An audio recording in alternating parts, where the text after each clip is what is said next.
মুখামুখিলৈ স্বাগতম জনাইছোঁ মই দীক্ষিত শৰ্মা। মুখামুখি এই অনুষ্ঠানত কিছু ব্যক্তিক আপোনালোকৰ সন্মুখলৈ লৈ আহোঁ আৰু ইতিমধ্যে যদি আপোনালোকে চাই অখিল গগৈ এই অনুষ্ঠানলৈ আহিলে, প্ৰদেশ কংগ্ৰেছৰ সভাপতি ভূপেন বৰা আহিলে, ৰকিবুল হুছেইন আহিলে আৰু প্ৰদ্যুৎ বৰদলৈ আহিলে। আজি মোৰ লগত এজন জ্যেষ্ঠ বিজেপিৰ নেতা উপস্থিত আছে, এজন প্ৰাক্তন মন্ত্ৰী, প্ৰাক্তন ভাৰতীয় জনতা পাৰ্টিৰ ৰাজ্যিক সভাপতি আৰু বৰ্তমানৰ পূব গুৱাহাটী সমষ্টিৰ বিধায়ক। স্বাগতম জনাইছোঁ সিদ্ধাৰ্থ ভট্টাচাৰ্য ডাঙৰীয়া। নমস্কাৰ। স্বাগতম জনাইছোঁ আপোনাক মুখামুখি অনুষ্ঠানলৈ। আৰু ইতিমধ্যে মই আপোনাক ক'লোঁ যে অনুষ্ঠানত কেইবাজনো সাংসদ হওক, সভাপতি হওক আহিলে আৰু আপুনি মোৰ আজি 6জন অতিথি। যিসকল অতিথি আহে তেওঁলোকক মই এটা অনুৰোধ থাকে যোৱাৰ আগলৈকে, সেই অনুৰোধটো মই আপোনালোকেও কৰিম। ইতিমধ্যে আপুনি যথেষ্ট স্পষ্টতাৰে কথা কয়। আজি মোৰ আপোনালৈ অনুৰোধ থাকিব এইটো যে ইমান দিনে আপুনি যিমান স্পষ্টতাৰে কথা ক'লে, আজি তাত 10 বা 20% এড অন কৰিব। যিমান পাৰে সিমান স্পষ্টতাৰে কওঁ, তাতকৈ বেছিকৈ ক'লেও আমাৰ আপত্তি নাই। ঠিক আছে। মই আপোনাক আজি যিহেতু বিধায়ক, আপুনি বৰ্তমান পূব গুৱাহাটী, এতিয়া যদিও সমষ্টি পুনৰ নিৰ্ধাৰণৰ পিছত সেই সমষ্টিটো নাই, তথাপিও যিহেতু 2021 ভিত্তিত এতিয়াও আপুনি বিধায়ক হৈ আছে, আপুনি পূব গুৱাহাটী সমষ্টিকে আপুনি প্ৰতিনিধিত্ব কৰি আছে। আৰু বৰ্তমান যদি চোৱা যায় অসমৰ 126টা সমষ্টিৰ ভিতৰত মোৰ যদি ভুল হোৱা নাই, সম্পূৰ্ণ আৰ্বান পপুলেশ্যন থকা চাগে এই পূব গুৱাহাটীটো সমষ্টিটোৱেই সম্পূৰ্ণ আৰ্বান পপুলেশ্যন, য'ত ৰুৰেল এৰিয়া খুব কম আছে।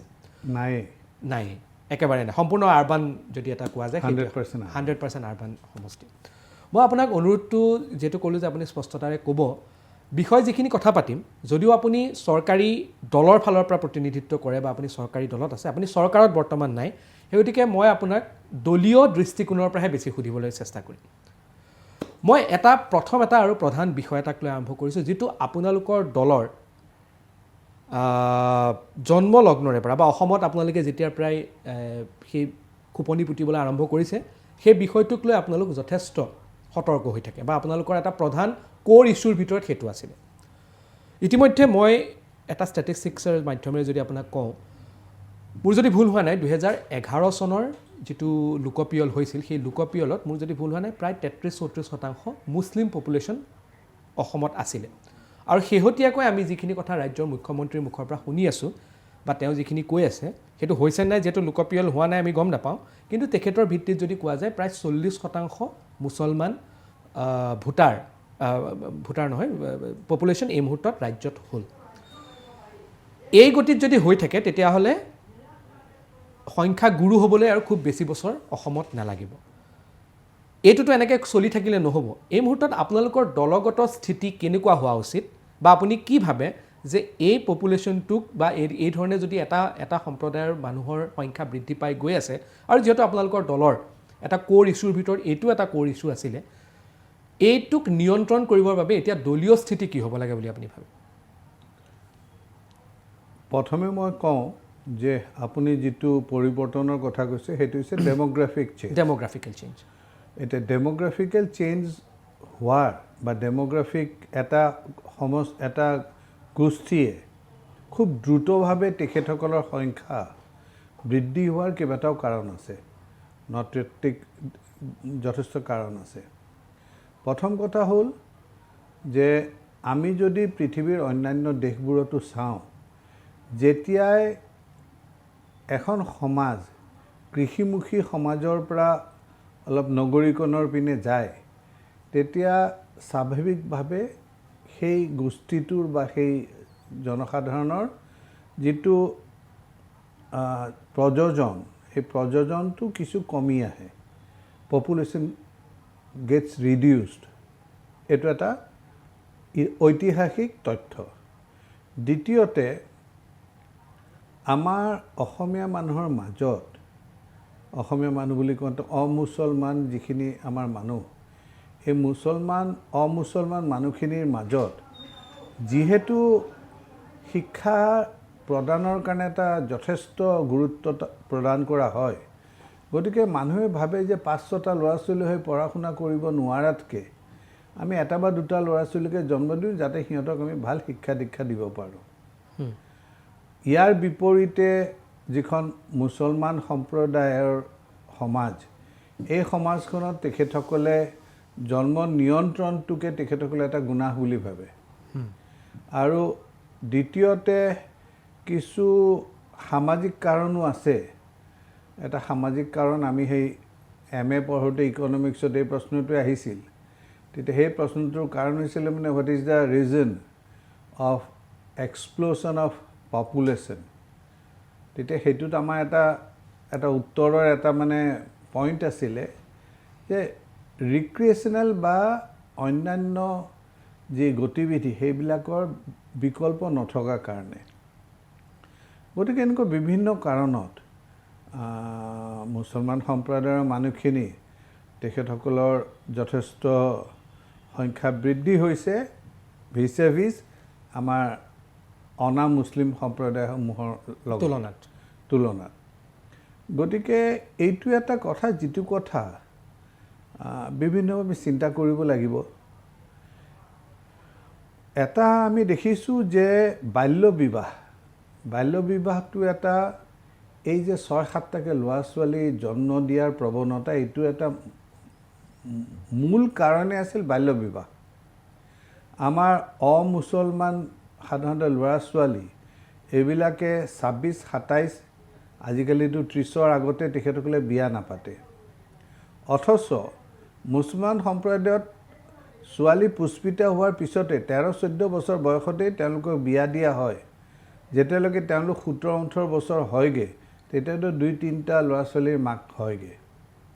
গতিকে তেওঁলোকক যদি আমি যিটো আনুষ্ঠানিক শিক্ষাৰ মাজত আমি ৰাখিব পাৰোঁ তেতিয়াহ'লে তেখেতসকলৰ প্ৰথম কথা হ'ল কি তেখেতসকলৰ জীৱনৰ মানদণ্ড বৃদ্ধি হ'ব।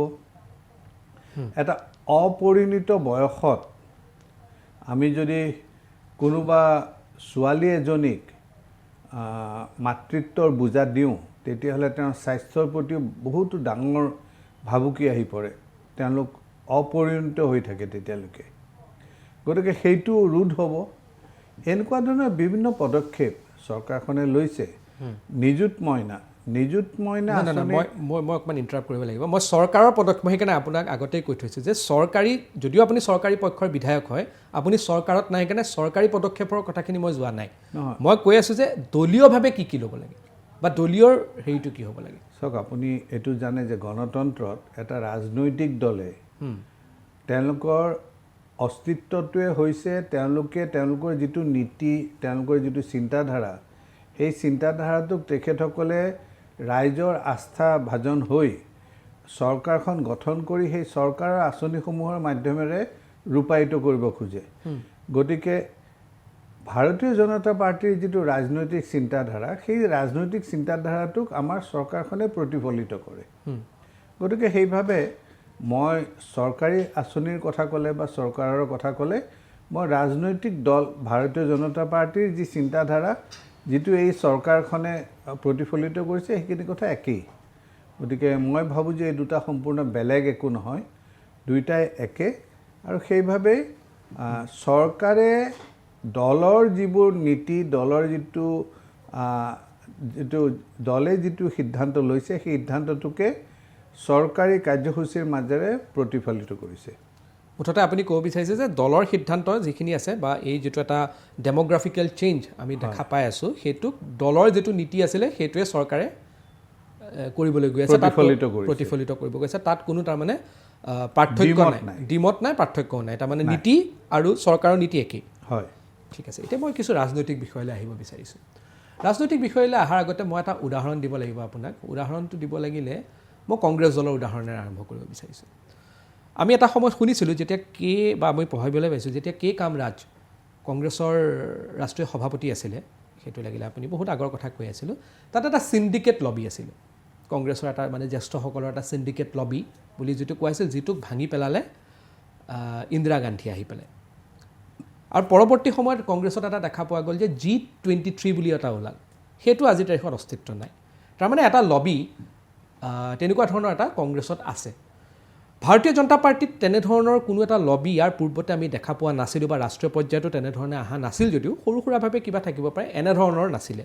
কিন্তু শেহতীয়াকৈ অসম বিজেপিটো প্ৰকৃততে G23 বুলি ক'লেতো ভুল হ'ব, কিন্তু তেনেকুৱা সদৃশ এটা লবি বা এনেকুৱা ধৰণৰ এটা আছিল বুলি এটা কথা ওলাইছিল বা একাংশ অসন্তুষ্ট আছিল, এনেধৰণৰ কথা বতৰাবোৰ চলি আছিল।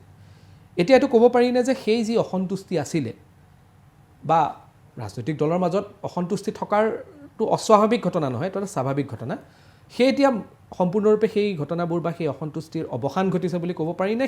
তাৰ উপক্ৰম এতিয়াও ক'ৰবাত অকণমান বাকী আছে? চাওক, কংগ্ৰেছ আৰু ভাৰতীয় জনতা পাৰ্টীৰ মাজত আপুনি যিটো কৈছে এইটোৰ মাজত এটা তাত্ত্বিক দিশ এটা আছে। কংগ্ৰেছত সেই সময়ত ক্ষমতাৰ এটা যুঁজ আছিল। কামৰাজ প্লেন যিটো কৰিছিলে যে 60 বছৰ হোৱাৰ পিছত মানুহখিনিয়ে বিদায় ল'ব লাগে, সেইখিনি এইকাৰণেই কৰিছিলে যে তেখেতসকলে এচাম মানুহক আঁতৰাই ক্ষমতাৰ কাৰণে তেখেতসকলক আঁতৰাই তেখেতসকলে অন্য এটা ৰাজনীতি আৰম্ভ কৰিব খুজিছিলে, নিজৰ ক্ষমতাত আহিবলৈ বিচাৰিছিলে। 2014 চন মানলৈকে তেতিয়া এই দলটোত যিখিনি মানুহে ভাৰতীয় জনতা পাৰ্টীৰ লগত জড়িত হৈ আছিল, মানে জন্মলগ্নৰে পৰা ভাৰতীয় জনতা পাৰ্টীৰ লগত তেখেতসকল জড়িত হৈ আছিল, সেইসকল মানুহেই ভাৰতীয় জনতা পাৰ্টীটো আগবঢ়াই লৈ আহিছিলে। পোনপ্ৰথমে ভাৰতীয় জনতা পাৰ্টীত যিটো এটা জাতীয়তাবাদী চিন্তাধাৰা, সেই জাতীয়তাবাদী চিন্তাধাৰাৰ যিটো অসম গণ পৰিষদে যিটো প্ৰতিফলন কৰিছিল, তেখেতসকলৰ মাজত বহুতে ভাৰতীয় জনতা পাৰ্টীৰ যিটো আদৰ্শ চিন্তাধাৰা সেইটোৰ প্ৰতি আকৰ্ষিত হৈ তেখেতসকলে ভাৰতীয় জনতা পাৰ্টীলৈ আহিছিলে। কিন্তু তেখেতসকলৰ প্ৰাৰম্ভিক আৰু তেখেতসকলৰ মৌলিক যিটো শিক্ষা, ৰাজনৈতিক শিক্ষা, সেইটো কিন্তু এটা অন্য চিন্তাধাৰাত গঢ় লৈছিলে। পৰৱৰ্তী সময়ত কংগ্ৰেছৰ পৰাও ঠিক তেনেকৈ কিছু মানুহ আহিছে। এতিয়া তিনিটা ভাৱধাৰাৰ মানুহে আহি পেলাই আজিৰ বৰ্তমানৰ ভাৰতীয় জনতা পাৰ্টীখন সৃষ্টি কৰিছে। ভাৰতীয় জনতা পাৰ্টীত সদায় এটা আমাৰ প্ৰয়াস হৈছে যে কোন ক'ৰ পৰা আহিলে সেইটো ডাঙৰ কথা নহয়, তেখেতক আমি দলৰ যি চিন্তাধাৰা, দলৰ যি ৰাজনৈতিক দৰ্শন, এই চিন্তাধাৰা আৰু ৰাজনৈতিক দলত বিলীন কৰি তেখেতসকলক আমি দীক্ষিত কৰি তেখেতসকলক ভাৰতীয় জনতা পাৰ্টীৰ মূল ৰাজনৈতিক সিদ্ধান্তৰ লগত এক কৰিবলৈ প্ৰচেষ্টা। এতিয়া এই প্ৰচেষ্টাটো জাৰি আছে, এই প্ৰচেষ্টাটো সদায় জাৰি থাকিব, কিয়নো সদায় এচাম মানুহেই যে সদায় এটা ৰাজনৈতিক দলত থাকিব সেনেকুৱা ধৰণৰ কথা নহয়। ব্ৰহ্মপুত্ৰত যেনেকৈ একেবাৰে সেই চাইনাত বা তিব্বতত যিখিনি পানী ওলালে সেই পানীখিনিয়েহে গোটেই ব্ৰহ্মপুত্ৰখন গঠন কৰে, তেনেকুৱা নহয়। বিভিন্ন সময়ত বিভিন্ন নদ উপনদৰ পৰাও পানী আহি পেলাই ব্ৰহ্মপুত্ৰখন সৃষ্টি কৰে। ঠিক তেনেকৈ ভাৰতীয় জনতা পাৰ্টীৰ সেই প্ৰক্ৰিয়াটোৱে আছে আৰু সেই প্ৰক্ৰিয়াটোৰে প্ৰতিফলন আমি দেখা পাওঁ। তাৰমানে আপোনাৰ কথাৰ পৰা মই বুজিব পাৰিছোঁ, তাৰমানে আপুনি ক'ব এইটো বিচাৰিছে যে যেতিয়া বিভিন্ন নদ নদীৰ পানী গৈ পেলাই মহাসাগৰত পৰেগৈ বা সাগৰত পৰেগৈ, তাত তাৰমানে সেই কোনভাগ পানীৰ সুকীয়া সুকীয়া অস্তিত্ব নাথাকে, সেয়া সাগৰৰ পানী হৈ যায়, হয় নহয় জানো? আপুনি সেইটোৱে ক'ব বিচাৰে। তাত তাৰমানে যদি কোনোবাই সুকীয়া সুকীয়া পানীৰ অস্তিত্ব বিচাৰে তেতিয়াহ'লে দিগদাৰ হ'ব। দিগদাৰ হয়। সেনেকুৱা আছে নেকি কিবা? তেনেকুৱা নাই, সেইকাৰণেতো কৈছোঁ মই যে সেইটো প্ৰচেষ্টা নিৰন্তৰ প্ৰচেষ্টা, সেইটো নিৰন্তৰ প্ৰচেষ্টা আৰু সেই নিৰন্তৰ প্ৰচেষ্টাটোৱে এইটো ভাৰতীয় জনতা পাৰ্টীত আমি দেখিছোঁ। সেইটো এতিয়া তাৰমানে একো নাই, মইতো অনুভৱ নকৰোঁ, কিয়নো মাজতে আপোনালোকে সংবাদ মাধ্যমতে যথেষ্ট এই প্ৰশ্নটো উঠে, ন বিজেপি পুৰণি বিজেপি। যিখিনিক আজি আমি ন বিজেপি বুলি কওঁ, তেওঁলোকেতো 10 বছৰতকৈ বেছি ভাৰতীয় জনতা পাৰ্টীত আছে। গতিকে কোন কি চিন্তাধাৰাৰ দ্বাৰা আহিলে, কিয়নো এজন মানুহক যদি প্ৰাৰম্ভিক আপুনি এটা শিক্ষা, প্ৰাৰম্ভিক এটা ট্ৰেইনিং দিয়ে, তেতিয়াহ'লে সেইটো কিন্তু ইনগ্ৰেইণ্ড হৈ থাকি যায়। আৰু সেইটোৰ বাবে তেখেতসকলে কথা বতৰা বা অন্যান্যবিলাকত সেই চিন্তাধাৰাটোৱে কিছু ক্ষেত্ৰত হ'লেও প্ৰতিফলিত হয়। এজন যদি আৰ্মিৰ মানুহ এজন ৰিটায়াৰমেণ্ট কৰাৰ পিছতো তেখেতৰ চাল চলনত আমাৰ এজন চিভিলিয়ান মানুহতকৈ অলপ হ'লেও ব্যতিক্ৰম থাকে, কিয়নো তেওঁ এটা সময়ত সেই চিন্তাধাৰাই আহিছে। গতিকে সেই বুলি আৰু সেই যিটো ডিছক্ৰিমিনেশ্যন, সেই ডিছক্ৰিমিনেশ্যনটো হ'ব নালাগে, সেইটো হ'ব নালাগে। ঠিক আছে, মই কিছু ৰাজনৈতিক বিষয়লৈ আহিছোঁ, ৰাজনৈতিক বিষয়ে কথা পাতি আছোঁ, আপোনাৰ ৰাজনৈতিক বিষয়লৈ আহিছোঁ।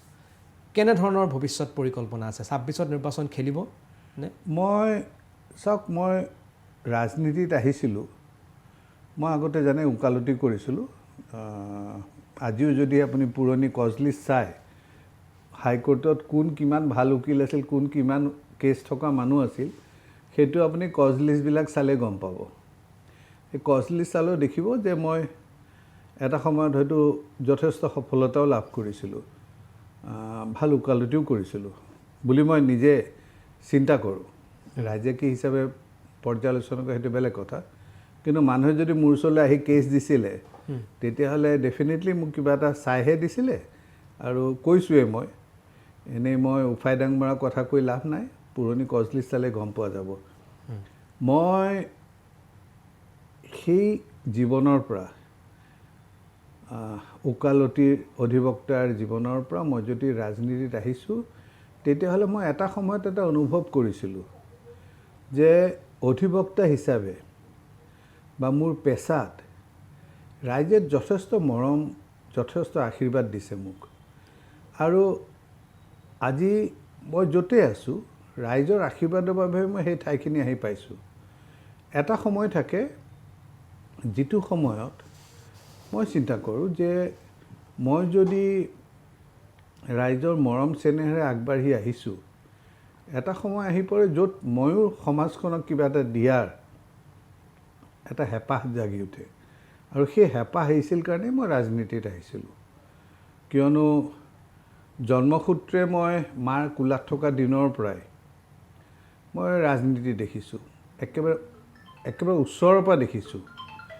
আৰু এই ৰাজনীতিটো দেখি মই এটা কথাই অনুভৱ কৰিছোঁ, ৰাইজৰ মৰম চেনেহ বা ৰাইজে মোক যিখিনি স্বীকৃতি দিছিলে, মই অনুভৱ কৰিছিলোঁ যে মই মোৰ ফালৰ পৰাও সমাজখনৰ কাৰণে কিবা এটা কৰিবলৈ বা সমাজখনক কিবা এটা দিবলৈ হয়তো মোৰ প্ৰয়োজনীয়তা আছে। মই জন্মসূত্ৰে মই মাৰ কোলাত থকা দিনৰ পৰাই কিন্তু ৰাজনীতিৰ লগত খুব ওতঃপ্ৰোতভাৱে খুব ওচৰৰ পৰা দেখিছোঁ। আজি বহুতো স্বনামধন্য ব্যক্তি, যিসকল হয়তো আজি আমাৰ কাৰণে কিংবদন্তীৰ পুৰুষ, এইসকল ব্যক্তিক মই হয়তো একেবাৰে তেখেতসকলৰ কোলাতে ডাঙৰ হৈছোঁ। গতিকে ক্ষমতাৰ ক্ষণস্থায়িতাৰ সম্পৰ্কে মোৰ অন্তত কোনো ইলিউজন নাই। ক্ষমতাটো কোনোবাই যদি ভাবে যে নহয় এই ক্ষমতাটো সদায় থাকিব, চিৰস্থায়ী হৈ থাকিব, সেই সম্পৰ্কে অন্তত মোৰ সেই ইলিউজন নাই। আৰু স্কুলত থাকোঁতে আপোনালোকেও চাগে পঢ়িছিলে, চেলিৰ এটা কবিতা আছিল, অজমেণ্ডাছ অফ ইজিপ্ট। এই অজমেণ্ডাছ অফ ইজিপ্টৰ যিখিনি ভাৱধাৰা, সেই ভাৱধাৰাখিনি মই সদায় মনত ৰাখোঁ। মই যেতিয়া ৰাজনীতিত আহিছিলোঁ, সেই ৰাজনীতিত আহোঁতে ভাৰতীয় জনতা পাৰ্টি কোনোবা দিনা ক্ষমতাত আহিব, কোনোবা দিনা আহি পেলাই চৰকাৰ গঠন কৰিব, এনেকুৱা ধৰণৰ চিন্তা কোনেও কৰা নাছিলে। কিন্তু মই এটা চিন্তাধাৰাত বিশ্বাস কৰোঁ, এটা চিন্তাধাৰাত মোৰ আস্থা আছে, আৰু সেইবাবে মই ভাৰতীয় জনতা পাৰ্টীত যোগদান কৰিছিলোঁ। সেইখিনি সময়ত মই স্বৰ্গীয় হিতেশ্বৰ শইকীয়াই হওক বা অন্যান্য বহুতেই মোক তেখেতসকলৰ দলতো আহিবৰ কাৰণে তেখেতসকলে মোক এটা সুযোগ দিছিলে বা তেখেতসকলে নিমন্ত্ৰণো কৰিছিলে। কিন্তু মই তথাপিতো এই ভাৰতীয় জনতা পাৰ্টীত আহিছিলোঁ একমাত্ৰ মোৰ নিজৰ এটা চিন্তা বা আস্থাৰ কাৰণে। আৰু সেই আস্থাটো আজিও আছে, ভৱিষ্যতলৈও থাকিব। ইলেকশ্যন খেলিব নে নেখেলে? মই 2026 চনলৈকে ইলেকশ্যন খেলিম। আপুনি খেলিব? এছেম্বলি ইলেকশ্যন খেলিম মই। বিধানসভাত? সমষ্টিটো আপোনাৰ? মোৰ সমষ্টিটো ভাঙি এতিয়া, আগতে যিটো আমাৰ ইষ্ট গুৱাহাটী সমষ্টি আছিল, এতিয়া সেইটো ভাঙি 3টা ভাগ হৈছে। নিউ গুৱাহাটীত 40% থাকি গ'ল পুৰণি ইষ্ট গুৱাহাটী সমষ্টিৰ, আৰু দিছপুৰত গ'ল 30%, আৰু বাকী 30% গ'ল আপোনাৰ চেণ্ট্ৰেল গুৱাহাটীত।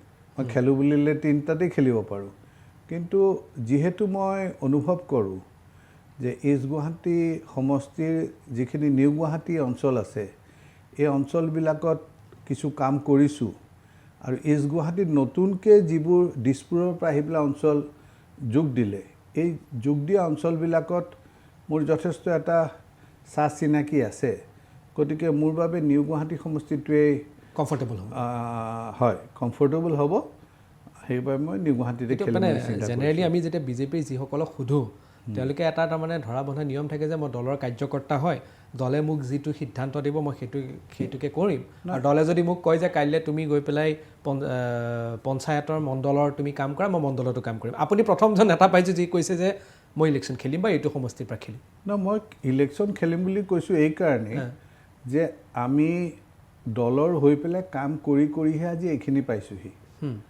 এতিয়া এটা পৰ্যায়ৰ পিছত আপুনি BA পাছ কৰাৰ পিছত আপোনাক আৰু ক্লাছ 9ত আপুনি টিউশ্যন ল'ব নাযায় আমিও এটা স্তৰ পাইছোঁহি যিটো স্তৰত আমি অনুভৱ কৰোঁ যে আমি এই স্তৰত কাম কৰিলে দলৰ বাবে সুবিধা হ'ব ভাল হ'ব দলৰ কথা যদি মই সোধোঁ বিজেপিৰ কথা সোধোঁ বিজেপি এতিয়া ক্ষমতাত আছে পঞ্চায়ত নিৰ্বাচনৰ বতৰো চলি আছে পঞ্চায়ত নিৰ্বাচনতো যি ধৰণৰ দেখা পোৱা গৈছে বিৰোধী যথেষ্ট শক্তিশালী ৰূপত আহিব পৰা নাই মই যদি সিদ্ধাৰ্থ ভট্টাচাৰ্যক প্ৰশ্নটো সোধোঁ যে আজি বিজেপি দিছপুৰত যদি দুবাৰ আছে বা তেওঁলোকে যদি সপোন দেখিছে যে একেৰাহে তৃতীয়বাৰ তেওঁলোকে এটা ইতিহাস বনাই দিছপুৰ একেৰাহে তৃতীয়বাৰ গঠন কৰিবলৈ যাব বা তেওঁলোকে গঠন কৰিব বা গঠন কৰাৰ মন মিলিছে বা সপোন এটা তেওঁলোকৰ আছে ইয়াৰ অন্তৰালত সিদ্ধাৰ্থ ভট্টাচাৰ্যই কি ভাবে বিৰোধীৰ দুৰ্বলতাটোত প্ৰধান কাৰণ যাৰ ফলত বিজেপি অপ্ৰতিৰোধ হৈ আছে নে আন কিবা কাৰণ আছে মই ভাবোঁ যে এইটো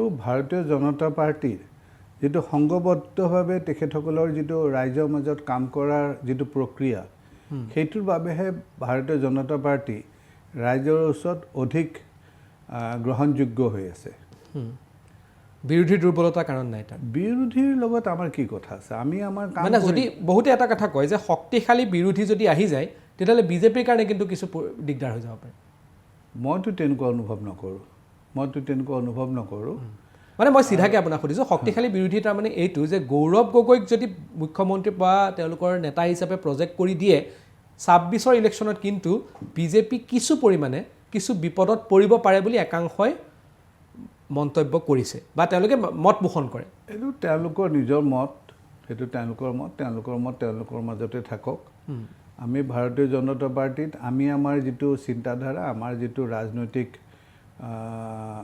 চৰ্চা আমি সেইমতেই চলোঁ তেখেতসকলৰ মতে চলে আমি আমাৰ মতে চলোঁ কাৰণ মই এই প্ৰশ্নটো আমাৰ যি চিন্তাধাৰা এই চিন্তাধাৰাৰ প্ৰতিফলনটো আমি আমাৰ ৰাজনৈতিক কাম কাজতো কৰোঁ কাৰণ এই প্ৰশ্নটো মই বা গৌৰৱ গগৈৰ প্ৰসংগটো মই এইকাৰণে আনিলোঁ সেইসকল বিজেপিৰ যিসকল নেতাই গৌৰৱ গগৈ 2024ত যোৰহাটত জিকাৰ পিছত মুক্তভাৱে বা মিডিয়াত আহি পেলাই কথা কৈছিল তাৰ ভিতৰত আপুনিও এজন আছিল সেইকাৰণে মই আপোনাক প্ৰশ্নটো সুধিছোঁ চাওক এটা কথা গৌৰৱ গগৈ তেখেত প্ৰথম যেতিয়া ৰাজনীতিত আহিছিল তেখেতে দেউতাকৰ নামত আহিছিল বা দেউতাকে তেওঁক ৰাজনীতিত থিয় কৰাইছিলে 2026 চনৰ যিটো নিৰ্বাচন আছিল এই নিৰ্বাচনটোত গৌৰৱ গগৈ হৈ নিৰ্বাচন 24ত তেখেতে গৌৰৱ গগৈ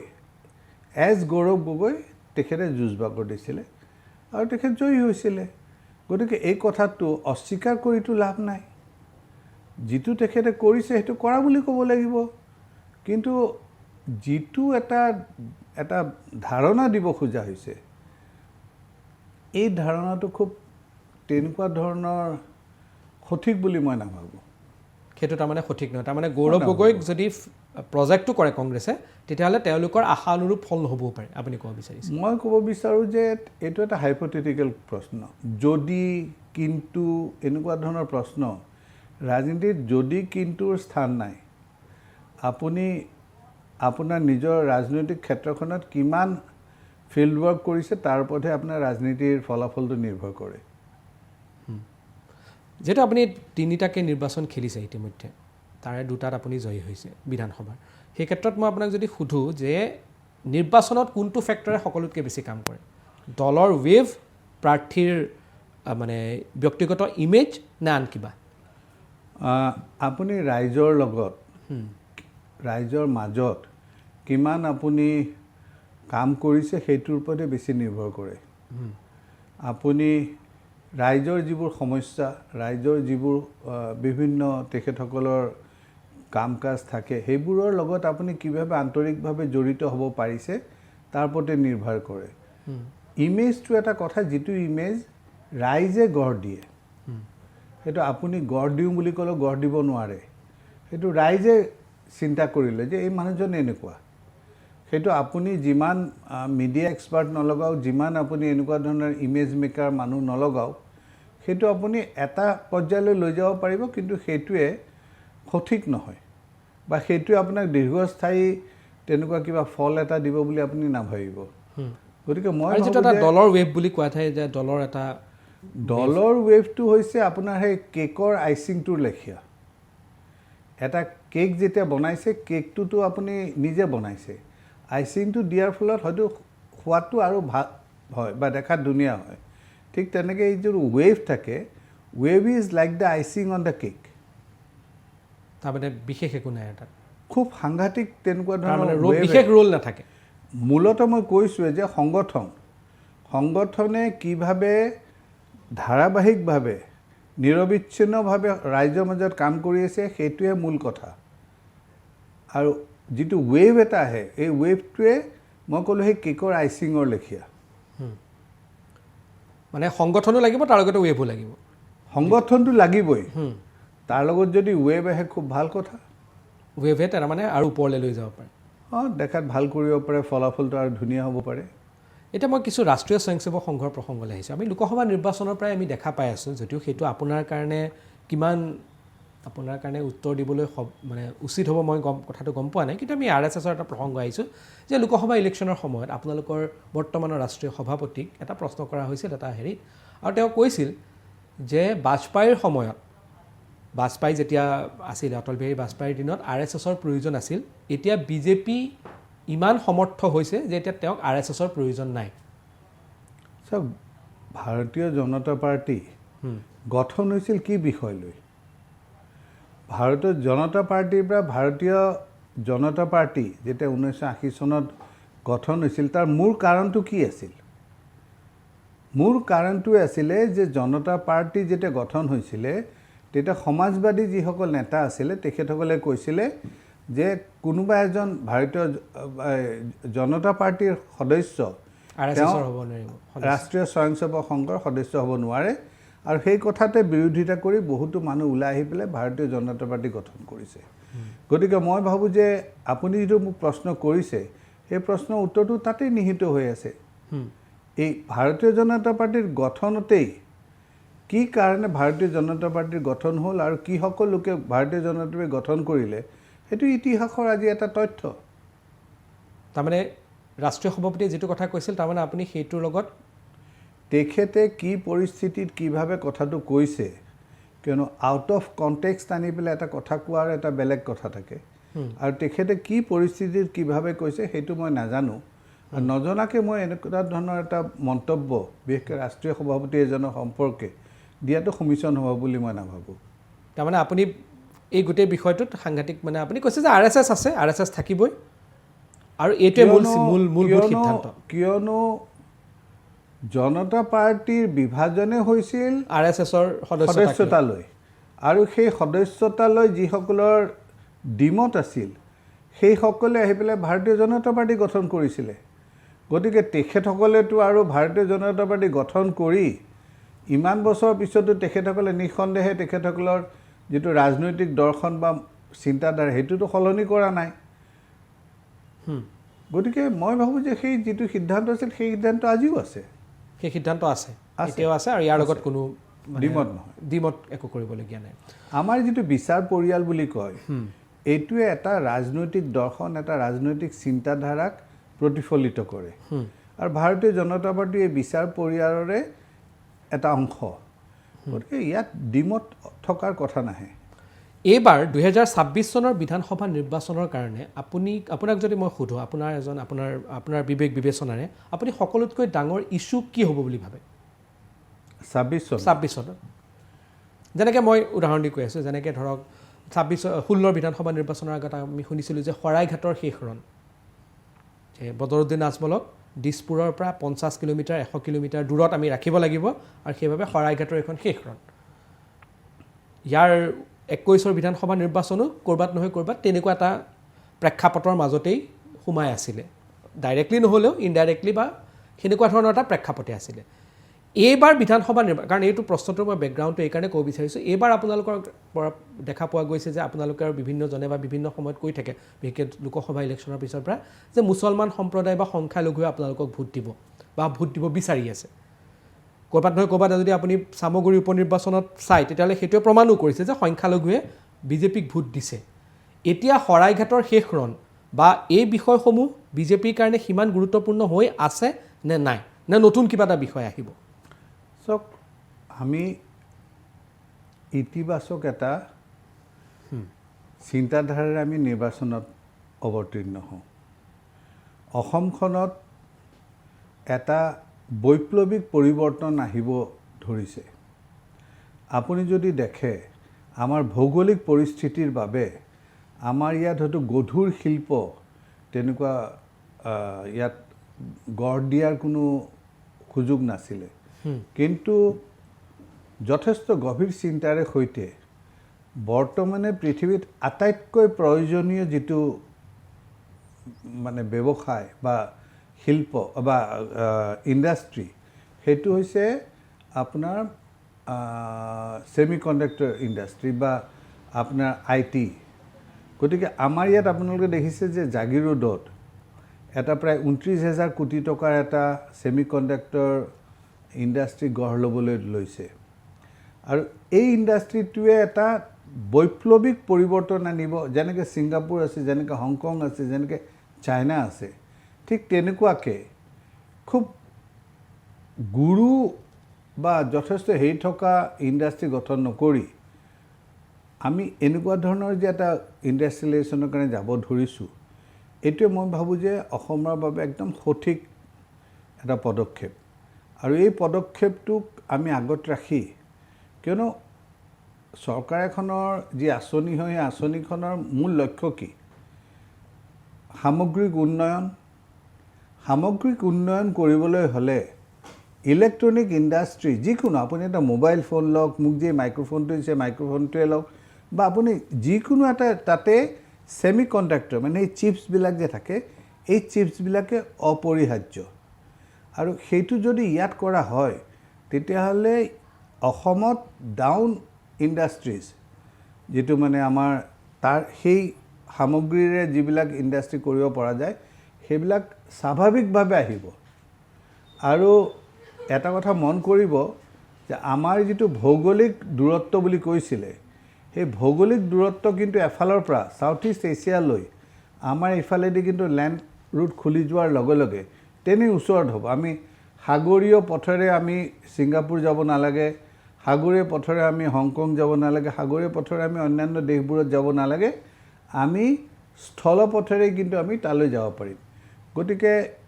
মই অনুভৱ কৰোঁ যে ভাৰতীয় জনতা পাৰ্টীয়ে 2026 চনত এটা ইতিবাচক চিন্তাধাৰাৰে যিখিনি পদক্ষেপ এই চৰকাৰখনে লৈছে দলৰ চৰকাৰখনে লৈছে সেই চিন্তাধাৰাকে প্ৰতিফলিত কৰি ৰাইজৰ ওচৰলৈ যাব তাৰমানে আপুনি ক'ব বিচাৰিছে যে উন্নয়ন এটা প্ৰধান ইছ্যু হ'ব পাৰে এইবাৰ উন্নয়ন প্ৰধান ইছ্যু হ'ব পাৰে নে উন্নয়নে হ'ব উন্নয়নে প্ৰধান ইছ্যু উন্নয়নটো ডেফিনেটলি উই গ' ফৰ ডেভেলপমেণ্ট তাৰমানে আগৰ নিৰ্বাচনত যিকেইটা ফেক্টৰ আছিলে সেইকেইটাতকৈ এইবাৰ উন্নয়নটো বেছি ডাঙৰ ফেক্টৰ হ'ব বুলি আপুনি ভাবিছে অন্যান্য যিবোৰ আছিলে সেইবোৰ আমি বহুত সমাধান কৰিবলৈ সক্ষম হৈছোঁ যিবোৰ আমাৰ চিন্তাধাৰা আছিলে সেইবোৰ আমি সক্ষম কৰিবলৈ হৈছোঁ বা এটলিষ্ট উই হেভ টেকেলড ইট কিন্তু আপুনি যেতিয়া মানুহৰ ওচৰলৈ আহিব সদায় আপুনি ঋণাত্মক চিন্তাধাৰা আহিলে কিন্তু মানুহে আপোনাক গ্ৰহণ নকৰে আপুনি মানুহখিনিক এটা আশা দিব লাগিব এটা ভৱিষ্যত দেখুৱাব লাগিব এই আশা ভৱিষ্যতৰ কাৰণেহে মানুহে আপোনাৰ লগত থাকিব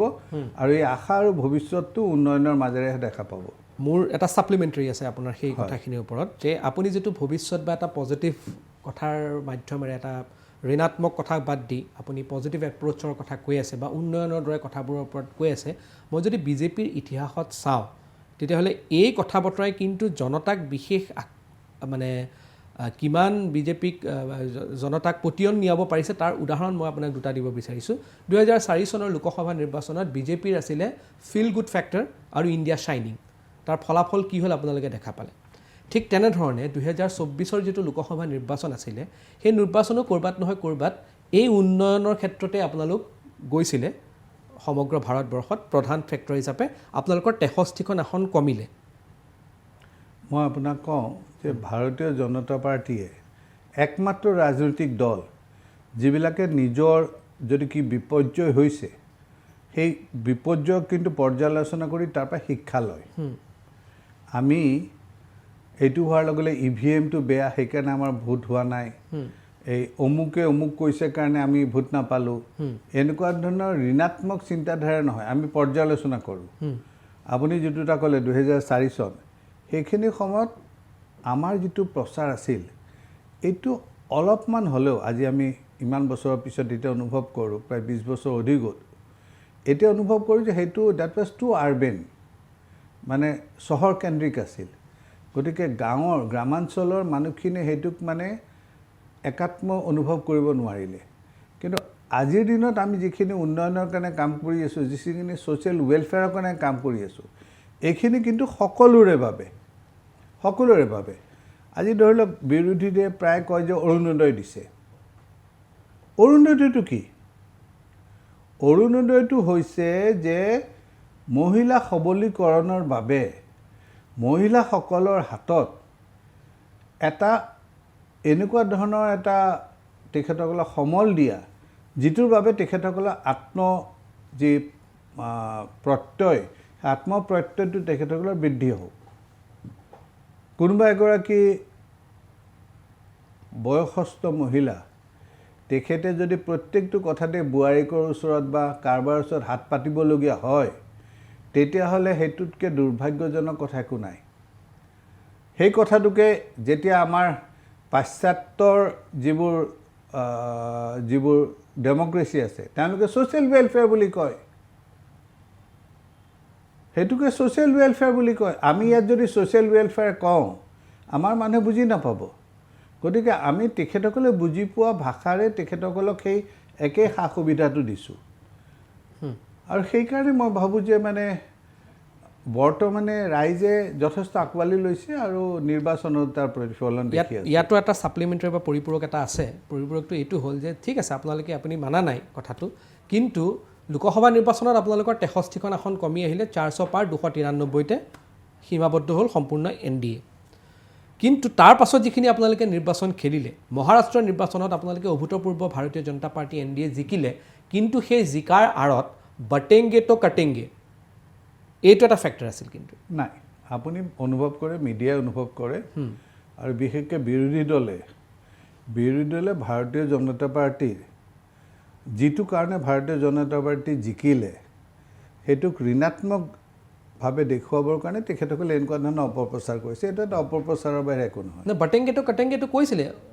তাৰপিছত যেতিয়া মানুহে প্ৰধানমন্ত্ৰীয়ে চিম্প্লিফাই কৰি লৈ পেলাই এই ক্ষেত্ৰ ছেফ হে বুলি ক'ব লগা হয় যেতিয়া মানুহ এজনে কিবা এটা কথা কয় মই আৰম্ভণিতেই কৈছোঁ যে আউট অফ কণ্টেক্সট লৈ আহি পেলাই ক'লে কথাটো সেই কথাটো এটা বেলেগ শুনি ধৰি লওক মই এটা উদাহৰণ দিছোঁ I don't want insurance I don't want ইঞ্চুৰেঞ্চৰ ডোণ্টটো যদি গুচাই দিওঁ তেতিয়াহ'লে কি হয় আই ৱান্ট ইঞ্চুৰেঞ্চ আপুনি তেতিয়াহ'লে সেইটো সম্পূৰ্ণ এটা অন্য দিশত আপুনি প্ৰকাশ কৰিব মই এটা কথা বুজিব নোৱাৰোঁ মই এটা কথা বুজিব পৰা নাই ভাৰতীয় জনতা পাৰ্টীয়ে আজিকালি কিয় ইমান সেকুলাৰ হ'ব বিচাৰিছে আমি একেবাৰে সেকুলাৰ হোৱা নাই আমাৰ যিটো ৰাজনৈতিক দৰ্শন এই আমাৰ ৰাজনৈতিক দৰ্শনটোৱে সেকুলাৰ আপুনি হয়তো ভাৰতীয় জনতা পাৰ্টিৰ সংবিধানখন পঢ়া নাই বা চোৱা নাই তাত কিন্তু দেখিব আমি ধৰ্ম নিৰপেক্ষতাৰ কথাই কৈ আছোঁ আমাৰ সংবিধানত ধৰ্ম নিৰপেক্ষতাটো এটা আমাৰ সংবিধানৰ অংশ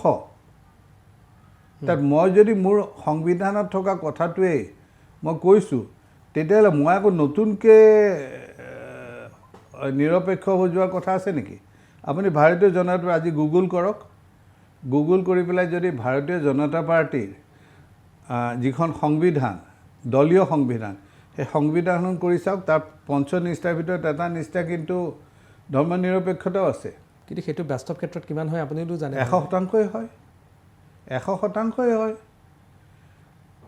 এপিজমেণ্ট আপুনি কাৰোবাক এপিজ কৰিবৰ বাবে তেখেতসকলক আপুনি অন্যসকলতকৈ এটা বেলেগ চকুৰে চোৱা আৰু সকলোকে সমান দৃষ্টিৰে চোৱা এই দুটা কিন্তু বেলেগ কথা ধৰ্ম নিৰপেক্ষতা মানে এইটো নহয় যে এটা বিশেষ সম্প্ৰদায়ক আমি তেওঁলোকৰ মূৰত উঠাই থ'ম ধৰ্ম নিৰপেক্ষতাৰ মূল মন্ত্ৰটোৱে হৈছে যে সমাজত সকলো মানুহকে আমি সমদৃষ্টিৰে চাম সেইটোৱে ধৰ্ম নিৰপেক্ষতা কোনোবাক আমি ওপৰত উঠাম কোনোবাক আমি ডাউন কৰিম সেইটো ধৰ্ম নিৰপেক্ষতা হ'বই নোৱাৰে সেইটো এটা ধৰ্ম নিৰপেক্ষতা যিটো সেই আজিৰ পৰা 30 বছৰ আগতেই নাইকিয়া হৈ গৈছে কংগ্ৰেছৰ দিনত যিমানসমূহ আইন কেন্দ্ৰত বনাই আছে সেইটোতো এটা বিশেষ কমিউনিটিক বা এটা বিশেষ ধৰ্মাৱলম্বী লোকক টাৰ্গেট কৰিয়ে বনাইছে কিন্তু সেই আইনবোৰৰ আপুনি এটা আইন এখন মোক কওক যিখন আইন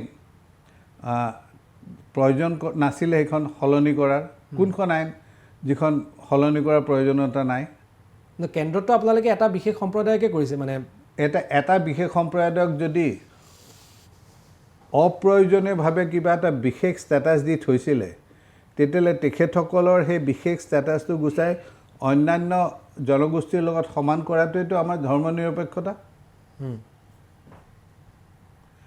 আপোনাক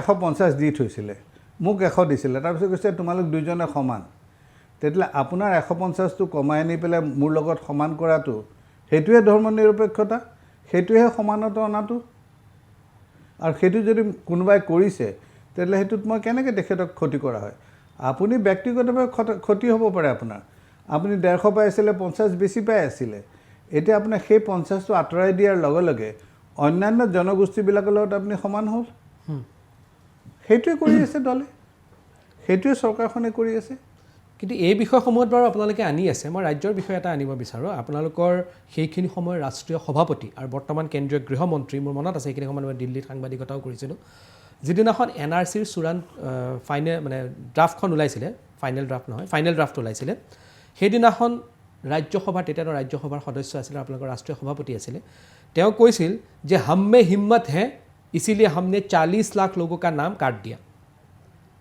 তাৰপিছত 2019 চনৰ 31 আগষ্টৰ দিনাখন প্ৰতীক হাজেলাই সেইখন চূড়ান্ত NRC বুলি কয় কিন্তু সুপ্ৰিম কোৰ্টৰ যিটো ভাৰ্ডিক্ট আছিলে সেই ভাৰ্ডিক্ট মতে সেইখন সাপ্লিমেণ্টাৰী লিষ্ট এখন উলিয়াই দিলে য'ত 19 লাখৰ নাম নাহিল তাৰপিছত 31 আগষ্ট 2019 সেইটো দিন আৰু আজি আপোনাৰ তাৰিখ হ'ল আপোনাৰ 22 এপ্ৰিল 2025 আপোনালোকৰ কোনো নেতাৰ মুখত কেতিয়াবা যদি কোনোবা ক্ষেত্ৰত শুনা যায় বেলেগ কথা কিন্তু পৰাপক্ষত দলীয় স্থিতিও আমি শুনা নাই আৰু ব্যক্তিগতভাৱেও শুনা নাই না চৰকাৰৰ ফালৰ পৰা না দলৰ ফালৰ পৰা NRC কিটো হ'ল বাদেই দিয়ক NRC শব্দটো নুশুনা হ'লো কিয় চাওক প্ৰথমে আপুনি মোক এইটো কওক যে NRCখন কি national register of citizens national register of citizens তে এই নেশ্যনেল ৰেজিষ্টাৰ অফ চিটিজেন্স একমাত্ৰ অসমতহে প্ৰযোজ্য ভাৰতবৰ্ষৰ অন্য ৰাজ্যত কিন্তু নেশ্যনেল ৰেজিষ্টাৰ অফ চিটিজেন্স নাই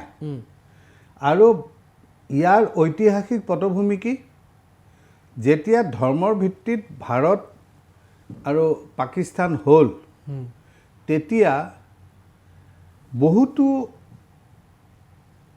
হিন্দু মানুহ যিখিনি মানুহ পাকিস্তানত পৰি গ'ল পূব পাকিস্তানত পৰি গ'ল তেখেতসকলে অত্যাচাৰৰ বলি হৈ তেখেতসকল ভাৰতবৰ্ষৰ বিভিন্ন ঠাইত আহিবলগীয়া হ'ল আৰু যিহেতু তেতিয়াৰ পূব পাকিস্তান আৰু অসমৰ মাজত এটা সীমা আছে যিটো ৰাজনৈতিক সীমা সেইটো একেই গতিকে মানুহখিনি আহিবলগীয়া হ'লেও আমাৰ ইয়ালৈকে আহিব লাগিব আমাক ওপৰুৱাকৈ জঁপিয়াই তেখেতসকল অন্য ৰাজ্যত যাব নোৱাৰে সেইবাবে কথাটো আহিছে আৰু সেই কথাটো আজি যদি NRCখন আছিলে NRCখন লৈ পেলাই ইমান প্ৰশ্ন কিয় উঠিলে মোক কওকচোন NRCখন 1951ত কৰা হৈছিলে আৰু তেতিয়া কথা আছিল যে প্ৰত্যেক 10 বছৰে 51ৰ পিছত 61 61ৰ পিছত 71 এনেকৈ তেওঁলোকে এইটো পৰ্যালোচনা কৰিব 1951ৰ পিছত কোন চনলৈকে তেওঁলোকে পৰ্যালোচনা কৰিছিল কংগ্ৰেছে তেওঁলোকে কৰা নাই কিয় কৰা নাছিলে তেওঁলোকে কৰা নাছিলে একমাত্ৰ ভোট বেংকৰ খাতিৰত অসমত প্ৰব্ৰজন ঘটিছে দুটা কাৰণত এটা হৈছে যে বহুতো মানুহে ৰাজনৈতিক উৎপীড়নৰ কাৰণে ৰাজনৈতিক অত্যাচাৰৰ কাৰণে তেখেতসকল ভাৰতবৰ্ষলৈ আহিবলৈ বাধ্যত পৰিলে আৰু এচাম আছিলে যিচামে অসমত তেতিয়া আমাৰ পপুলেশ্যন কম আছিল, মাটি বেছি আছিল আৰু উৰ্বৰ ভূমি, তেওঁলোকে অৰ্থনৈতিক কাৰণত তেখেতসকলে প্ৰব্ৰজন কৰিছে। ভাৰতবৰ্ষ স্বাধীন হোৱাৰ পিছত আমাৰ এখন নাগৰিকত্ব আইন আহিছে, চিটিজেনশ্বিপ এক্ট আছে। পৃথিৱীৰ কোন দেশত কোনোবা এজন মানুহে মন গ'ল মই এইখন ৰাষ্ট্ৰৰ পৰা সেইখন ৰাষ্ট্ৰলৈ গুচি যাম বুলি পাৰে? আজি ডনাল্ড ট্ৰাম্পে কিয় এইটো ক'বলগীয়া হৈছে যে যিবিলাক মানুহে অবৈধভাৱে তেখেতসকল তেওঁৰ ৰাষ্ট্ৰত আহিছে, সেইখিনি মানুহক কৈছে যে তোমালোক আকৌ তোমালোকৰ নিজৰ ৰাষ্ট্ৰত ফিৰি যোৱা। কিয়নো আপুনি এটা সাধাৰণ কথা এটাই চাওক, ৰাষ্ট্ৰ এখনে তেওঁলোকৰ এটা আঁচনি কৰিলে তেওঁলোকৰ নাগৰিকৰ কাৰণে কৰে। এতিয়া যিবোৰ মানুহ ওপৰঞ্চি ওপৰুৱাকৈ আহি বহিলে, আজিতো তেওঁলোকেতো সেই ভেটোৰ ভাগ লৈ আছে। তেওঁলোক জানো তাৰ বাবে তেওঁলোকে পাবলগীয়া তেওঁলোকৰ কিবা এটা অধিকাৰ আছে নেকি? তেওঁলোকে সেই সুযোগটো পাবলৈ তেখেতসকলৰ অধিকাৰ আছে নেকি? বৰঞ্চটো এনেকুৱা হৈছে যেনেকৈ শস্য পথাৰত যেতিয়া পণ্য যেতিয়া গঢ় লয়, দুদিন পিছত সেই গোটেই উইডবিলাকে আচল খেতিপথাৰখনকে ঢাকি পেলায়, গোটেইখন হেৰি কৰি পেলায়, কভাৰ কৰি পেলায়। তেতিয়া আপুনি সেই অপণ্যবোৰক আঁতৰাই নিদিয়ে নেকি? ভাৰতবৰ্ষত এই যিখিনি মানুহে অবৈধভাৱে আহি পেলায় আমাৰ নাগৰিকসকলৰ অধিকাৰ খৰ্ব কৰি আছে। সেই আইন মানে NRC-টো এতিয়ালৈকে একো নহ'লেগৈতো, সেইখনটো যেনেকৈ আছে হৈছে। কিহৰ কাৰণে মই কওঁ, এইখিনি সময়ত তেতিয়া যিভাৱে বনোৱা হ'ল, এই NRC-খনত কিন্তু যথেষ্ট কেৰুণ থাকি গ'ল, আছে যথেষ্ট কেৰুণ থাকি গ'ল। গতিকে প্ৰশ্ন আহিছে যে এই NRC-খন এইখন আমাৰ এখন ন্যায়ালয়লৈ গ'ল, উচ্চতম ন্যায়ালয়লৈ গ'ল, আৰু এই NRC সম্পৰ্কে এটা স্থিৰ সিদ্ধান্ত ন্যায়ালয়ে দিয়া নাই আৰু লোৱাও হোৱা নাই। গতিকে এইখিনি সময়ত এই স্থিৰ সিদ্ধান্ত নোহোৱালৈকে, মানে এটা বস্তু এটা থিৰাং নোহোৱাকৈ পুনৰবাৰ যদি সেইটো চোৱা হয়, তেতিয়াহ'লে আৰু এটা ভুল হ'ব। 51ৰ কাৰণে আপোনালোকে দি দিলে। 51টো চাওক, কেতিয়াবা কিছুমান 51ৰ মানে নহয় বোলে দিলে আপোনালোকে। কিছুমান কথা হয়। আজি 51ৰ পৰা আজি 25 চনলৈ কিমান বছৰ হ'ল? এটা সময়ৰ পিছত কিছুমান অবাস্তৱ হৈ পৰে, যিটো আনডুৱেবল। আপোনাৰ 50 বছৰ আগতে কোনোবা এজন আহিলে, তেওঁক আৰু আজি এতিয়া ফিৰাই পঠোৱাটো সম্ভৱ নহয়। দুটা পুৰুষ, মানে সেইকাৰণেতো কৈছে যে বিজেপিৰ দুটা জেনেৰেশ্যন দুধুৰ মুধুৰ অৱস্থাত আছে। নহয়, বিজেপি ৰৈ আছে একমাত্ৰ এইটোৱে যে ন্যায়ালয়ে এটা চূড়ান্ত সিদ্ধান্ত লওক। ন্যায়ালয়ে বিষয়টোক যিহেতু তেখেতসকলে এটাৰ পিছত এটা কেছ হৈ আছে আৰু ন্যায়ালয়ৰ অন্তৰ্ভুক্ত হৈ আছে, গতিকে এইখিনি মুহূৰ্তত আজি যদি কিবা এটা সিদ্ধান্ত লয়, কালি যদি ন্যায়ালয়ে কয় নাই তোমালোকৰ এই সিদ্ধান্তটো ভুল হৈছে, তেতিয়াহ'লে গোটেই প্ৰচেষ্টাটো আকৌ নষ্ট হৈ যাব। গতিকে ভাৰতীয় জনতা পাৰ্টীৰ কথা হৈছে যে এই সম্পৰ্কত ন্যায়ালয়ে এটা চূড়ান্ত সিদ্ধান্তলৈ আহক, তেখেতসকলে কওক যে ইমান চনৰ পৰা ইমান চন এনেকৈ কৰিব লাগিব, আৰু আমিও এৰা ধৰা কৰিবলৈ প্ৰস্তুত আছোঁ। এইকাৰণেই যে 51 চনৰ পৰা যদি আজি মই কওঁ যে 51 চনত অহা মানুহজনক তেওঁ তিনিটা পুৰুষ হয়তো পাৰ হৈ গৈছে। এতিয়া তিনিটা পুৰুষৰ কোন ক'ত আছে সেইটো বিচাৰি অনাটো বাস্তৱসন্মত কথা নহয়। গতিকে এটা বাস্তৱসন্মত ৰিজনেবল সমস্যাৰে ভৱিষ্যতে যাতে এনেকুৱা ধৰণৰ আৰু প্ৰয়োজন নহয়, সেইটো ৰোধ কৰাটো সেইকাৰণে আপোনালোক দুধুৰ মুধুৰ অৱস্থাত আছে। মই আপোনালোকক কৈ আছোঁ, মই বিজেপি কিয় আছে মই উদাহৰণ দি আছোঁ। দুধুৰ মুধুৰৰ শব্দটো মই ব্যৱহাৰ নকৰোঁ। দুধুৰ মুধুৰ শব্দটো এটা ঋণাত্মক শব্দ। আমি ৰৈ আছোঁ যে ন্যায়ালয়ে আমাৰ সিদ্ধান্ত সম্পৰ্কে আমি স্পষ্টভাৱে কৈছোঁ, ন্যায়ালয়ে সেইটোক পৰ্যালোচনা কৰিছে। পৰ্যালোচনা কৰি মই আপোনাক উদাহৰণ দি আছোঁ, আপুনি উদাহৰণটো দিলে আপোনাৰ ক'বলৈ সুবিধা হ'ব।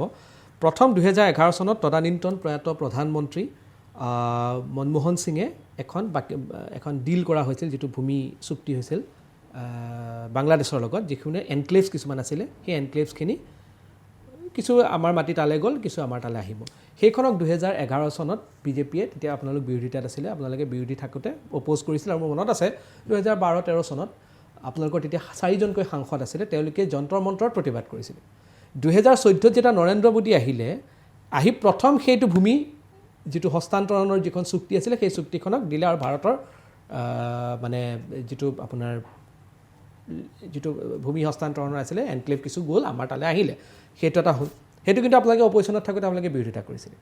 NRCৰ ক্ষেত্ৰত আপোনালোকে কৈ আছিলে যে NRC হ'ব লাগে, বা আপোনালোকৰ আগতো ভাৰতীয় জনতা পাৰ্টীয়ে প্ৰথম দল হ'ব যোনে NRCৰ প্ৰসংগত, মোৰ যদি ভুল হোৱা নাই 1980 চনৰ পৰাই কথা কৈ আছিলে, যদি মোৰ ভুল হোৱা নাই।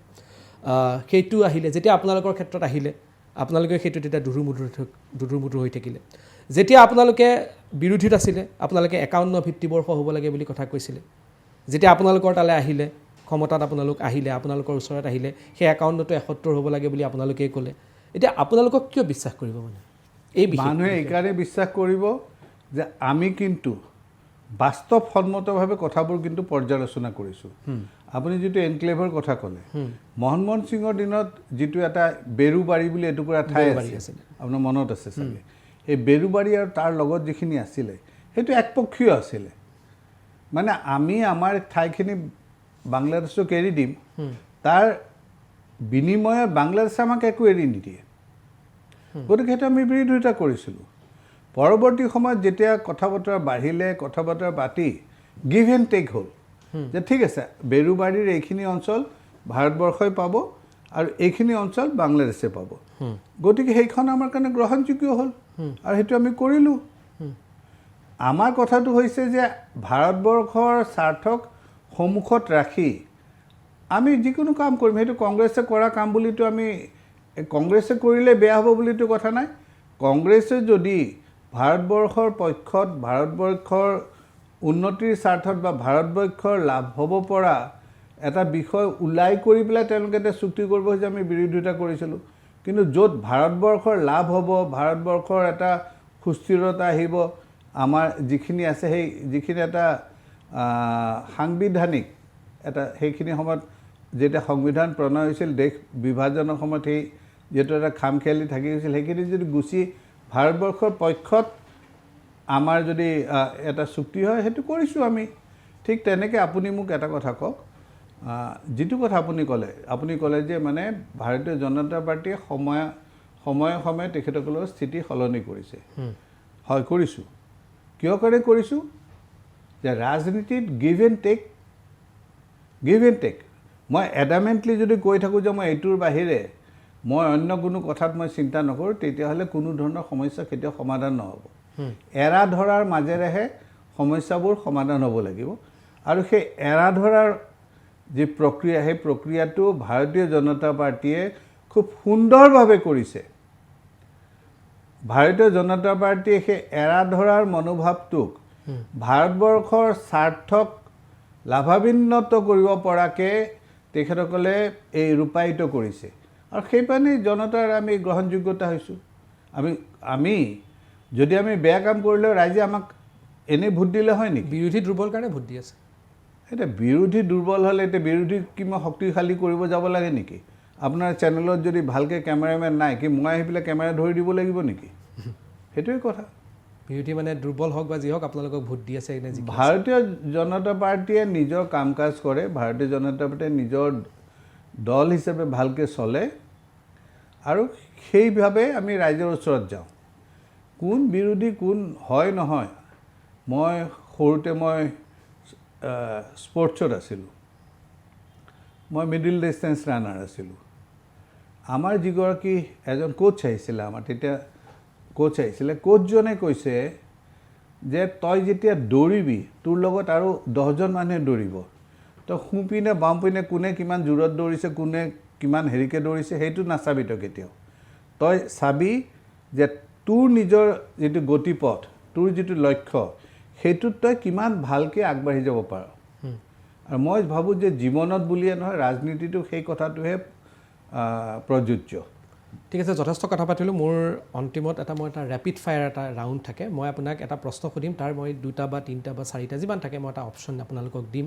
আপুনি সেই অপশ্যনটোৰ ভিতৰত আপুনি কি ভাবে সেইটো এটা অপশ্যন চুজ কৰিব লাগিব আৰু আপোনাৰ হাতত এটা অপশ্যন থাকে যে আপুনি যদি সেইটোৰ যেনেকৈ কুইজত পাছ কৰি দিয়ে আপুনি যদি উত্তৰ নিবও নিবিচাৰে তেতিয়া নিদিবও পাৰে ঠিক আছে মই আপোনাক আৰম্ভ কৰিছোঁ ৰেপিড ফায়াৰ কুৱেশ্যনটো প্ৰথম হ'ল আপোনাৰ দৃষ্টিত মই আপোনাক তাত কেইটামান অপশ্যন দিম সেই অপশ্যনকেইটাৰ ভিতৰত আপুনি ক'ব বৰ্তমানলৈকে অসমৰ ইতিহাসত বা অসমৰ বিগত 30-40 বছৰৰ ইতিহাসত বেষ্ট চিফ মিনিষ্টাৰ কোন হৈছে ভাল মুখ্যমন্ত্ৰী আপুনি কাক ভাগ পাইছে option 1 Hiteswar Saikia option B Prafulla Kumar Mahanta option C Tarun Gogoi option D Sarbananda Sonowal আৰু বৰ্তমানৰ অসমৰ মুখ্যমন্ত্ৰী অপশ্যন ই যদি মই এটা ভিজনাৰী ডেভেলপমেণ্টেল ভিজনাৰী দৃষ্টিৰে চাওঁ তেতিয়াহ'লে হিমন্ত বিশ্ব শৰ্মা আজিলৈকে বৰ্তমানলৈকে সেইটো আপুনি আনবায়াছলি কৈছেনে মই আনবায়াছলি কৈছোঁ ভিজনাৰী ডেভেলপমেণ্টেল ভিজনাৰী কিয়নো তেওঁ যিবোৰ কথা চিন্তা কৰিছে সেইবোৰ আগৰ মুখ্যমন্ত্ৰীসকলে কিন্তু সিমান টেকন'লজিকেলি চিন্তাবোৰ কৰা নাছিলে গতিকে মই ভাবোঁ যে হিমন্ত বিশ্ব শৰ্মাই তেওঁ যথেষ্ট এটা ডিপ থিংকিং আছে আৰু সেই থিংকিংটোৰ কাৰণে তেখেতে যিবোৰ পদক্ষেপ লৈছে সেই পদক্ষেপবোৰে অসমখনক কিন্তু পটভূমি কিন্তু সলনি কৰি আছে ডেভেলপমেণ্টেল পটভূমি ঠিক আছে দ্বিতীয় প্ৰশ্নটো ৰেপিড ফায়াৰৰ আপোনাৰ দৃষ্টিত বেষ্ট প্ৰাইম মিনিষ্টাৰ আপুনি কাক ক'ব নৰেন্দ্ৰ মোদী অপশ্যন দি আছোঁ আপুনি অপশ্যনকেইটাৰ অপশ্যনকেইটাৰ মাজত আছে আপুনি ক'ব বেষ্ট প্ৰাইম মিনিষ্টাৰ অপশ্যনকেইটা আপুনি নিদিওঁতে তাত মই ৰাখোঁ নে নাৰাখোঁ আপুনি গমো পোৱা নাই ন অপশ্যনত সেইটোতো আছেনে নাই ইন্দিৰা গান্ধী ৰাজীৱ গান্ধী পি.ভি. নৰসিংহ ৰাও আপোনাৰ অটল বিহাৰী বাজপেয়ী মনমোহন সিং আৰু নৰেন্দ্ৰ মোদী চাওক প্ৰত্যেকজনে যথেষ্ট স্বনামধন্য ব্যক্তি অটল বিহাৰী বাজপেয়ী ডাঙৰীয়া তেখেতে মোক ইনস্পায়াৰ কৰিছিল ভাৰতীয় জনতা পাৰ্টীত আহিবলৈ ব্যক্তিগতভাৱে তেখেতৰ লগত মোৰ এটা খুব ঘনিষ্ঠতা আছিলে কিন্তু তেখেতৰ ডাঙৰ অসুবিধাটো হ'ল যে তেখেতে ঠিক সেইভাৱে সুযোগটো নাপালে যিটো নৰেন্দ্ৰ মোদী ডাঙৰীয়াই পাইছে দ্বিতীয়তে আপুনি ক'লে আমাৰ নৰসিংহ ৰাওৰ এটা আছিল কি তেওঁ সেইখিনি সময়ত এই ছ'ভিয়েট ৰুছিয়া ইনস্পায়াৰ্ড যিটো ইকনমিক প্লেন আছিল সেইটোৰ পৰা আঁতৰি আহি কেপিটেলিষ্ট ইকনমিৰ প্ৰতি কিন্তু তেখেতে ভাৰতবৰ্ষক আগবঢ়াই দিছিলে গতিকে তেখেতৰ এটা গুৰুত্বপূৰ্ণ ভূমিকা আছে কিন্তু মই নৰেন্দ্ৰ মোদী ডাঙৰীয়াক সৰ্বশ্ৰেষ্ঠ বুলি এইকাৰণেই ভাবোঁ যে এই গোটেইকেইজন মানুহৰ মাজত যিখিনি গুণ আছিল এই গোটেই গুণখিনিক নৰেন্দ্ৰ মোদী ডাঙৰীয়াই প্ৰতিফলিত কৰি ৰূপায়িত কৰি দেখুৱাইছে 3 নম্বৰ কুৱেশ্যন ভাৰতীয় জনতা পাৰ্টীৰ মই যিকেইটা অপশ্যন দিম তাৰ ভিতৰত সকলোতকৈ ভাল ৰাষ্ট্ৰীয় সভাপতি কোন হৈছে অটল বিহাৰী বাজপেয়ী লালকৃষ্ণ আদৱানী মুৰলী মনোহৰ যোশী আপোনাৰ ৰাজনাথ সিং অমিত শ্বাহ আৰু জগত প্ৰকাশ নাড্ডা চাওক অটল বিহাৰী বাজপেয়ী ডাঙৰীয়া 1980 চনত যেতিয়া ভাৰতীয় জনতা পাৰ্টী গঠন হৈছিল তেখেত ৰাষ্ট্ৰীয় সভাপতি আছিল তাৰ আগতে মই কৈছোঁ তেখেতক মই ব্যক্তিগতভাৱে জানিছিলোঁ 1978-79ত তেখেতে অসমত আহিছে মোৰ পিতৃৰ লগত তেখেতৰ সাংঘাতিক এটা ভাল ব্যক্তিগত সম্পৰ্ক আছিল গতিকে তেখেতৰ প্ৰতি মোৰ এটা স্বাভাৱিকতা এটা মোৰ ব্যক্তিগত দুৰ্বলতা আছে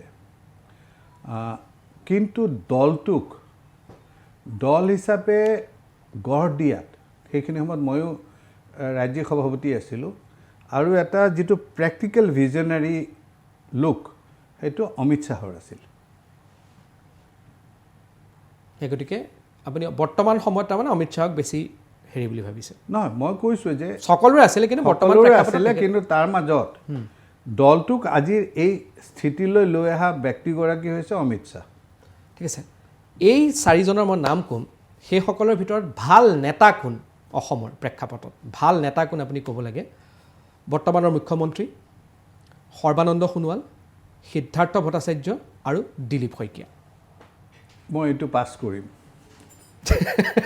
আপুনি ৰিস্ক ল'ব বিচৰা নাই না ৰিস্কৰ কথা নহয় এইটো আচলতে এই উত্তৰটো সময়ে দিব কিয়নো মই নেতা হৈছোঁ বুলি মই নিজেও নাভাবোঁ মই এজন কাৰ্যকৰ্তা মই ওকালতিৰ পৰা আহি পেলাই মোৰ এটা সামাজিক দায়বদ্ধতা দেখুৱাবলৈ বা সামাজিক দায়বদ্ধতা পালন কৰিবৰ বাবে মই ৰাজনীতিত আহিছোঁ মই কেতিয়াও নেতা হোৱা নাই কেতিয়াও মোৰ নেতা হোৱাৰ কোনো সপোনো নাছিল, হেঁপাহো নাই। আৰু সেইকাৰণে আপুনি দেখিছে চাগে যে মই ৰাইজৰ মাজতে ঘূৰি ফুৰোঁ। মই কোনো ছিকিউৰিটি, এস্কৰ্ট, পাইলট এইবিলাক মোৰ দৰকাৰ নাই। মোৰ নিৰাপত্তা ৰাইজে চাব, মোৰ হেৰি হ'ব।